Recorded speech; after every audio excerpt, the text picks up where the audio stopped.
The World Must Be Crazy, a Muslim's reflections on addiction, deviance, hypocrisy, and the tragedy of smoking. In the month of April, the British Parliament passed a bill that was intended to ban the purchase of cigarettes for the young British population, reenacting a relative approach once deployed by Switzerland in 2022.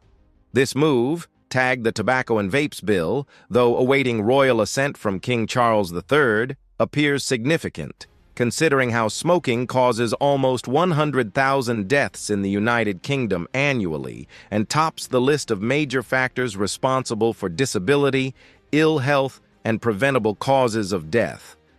But Britain is not alone when it comes to smoking addiction. More statistics could even be more disturbing if we move to America. For instance, an approximate of 2,500 children are said to try their first cigarette on a daily basis, and from this number, an estimate of 400 children become regular daily smokers. A total of $22 million is spent on a daily basis by tobacco companies to market tobacco products. And smoking kills about 500,000 Americans on an annual basis. Despite this worrisome data, no practical step has been taken towards reducing the damage. While one may want to conclude this addictive reality was a result of untethered freedom that has always characterized the West, the case is just slightly different if we leave the European continent to Asia and the Middle East, regions with supposed superior moral philosophies. Yemen is a typical example where almost everyone is addicted to khat, a locally grown stimulant. This addiction rate is so high that it is consumed by an average of 80% of adult males and 50% of adult females. Despite that, the plant hijacks 40% of the country's water supply and has eventuated serious environmental and economic concerns. It remains the dominant product in the agricultural economy of the country. Notwithstanding the Yemeni situation, neither the country nor America top the list of countries with the highest smoking rates, according to World Population Review. North Macedonia sits atop with Timor-Leste and Lebanon, making up the first three. And by the way, smoking is not the only addictive substance in the contemporary world.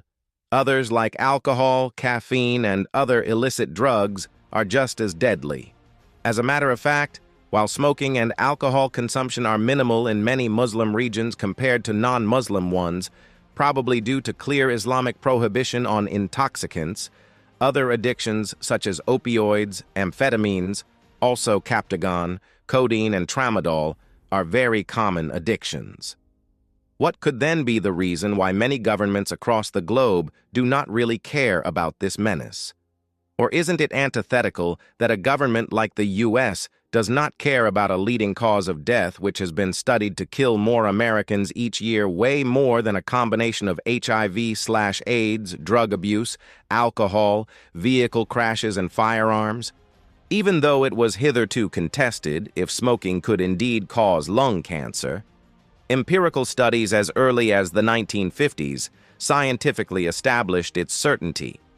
Not only that, diseases and health complications that could arise out of smoking are multivariate. It is reported to account for 27% of all cancers. It is the primary cause of chronic obstructive pulmonary disease, COPD. It also increases the risk of coronary heart disease and stroke, infertility in women, ectopic pregnancy, childbirth complications, and erectile dysfunction. It can cause blindness, gum disease, tooth loss, and lower bone density. Still, the world has not seen smoking as a big deal. It therefore appears unreasonable that the same world that aims at sustainability by safeguarding and promoting healthy living for every individual and community through the Sustainable Development Goal, SDG 3, remains uninterested in the perils of smoking. With this reality, one could be confident that the high aim of the European Union to achieve a tobacco-free generation by 2040 is a mere travesty. Beyond the hypocritical approach of the modern world, Islam is very particular when it comes to preservation of life. One of the 5 ultimate objectives of the Shara is hifz nafs, preservation of life. In other words, Nothing whatsoever should compromise the sanctity of life of the living souls. Even when religious obligations can potentially put human life at risks, such obligations are rather revoked rather than implemented. A typical example is the case of Sawm, fasting, which, despite being one of the 5 pillars of Islam, exempts different categories of people such as sick Muslims, nursing mothers, pregnant women, and weak-aged Muslims.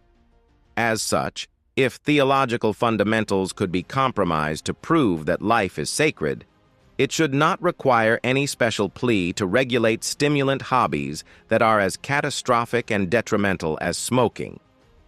This is clear-cut in Quran chapter 2, Suratul Baqarah, ayah 195, where Allah says, "And cast not yourselves to perdition with your own hands." While the attempt of the British Parliament in the Tobacco and Vapes Bill is a laudable approach, governments across the whole world need to deploy more practical measures that could indeed mitigate the casualties of smoking. Such could be the classification of tobacco and other nicotine products as contraband, an increase in their taxes, regulations of their availability, and the introduction of fines and punishment for public smokers. This should be common sense for a generation that is so smart that it goes beyond natural to artificial intelligence. And if anywhere should quickly rethink and proact, it is the African and Muslim regions. The former for their poor health systems, and the latter for the position of Islam, which frames human life with sacred boundaries.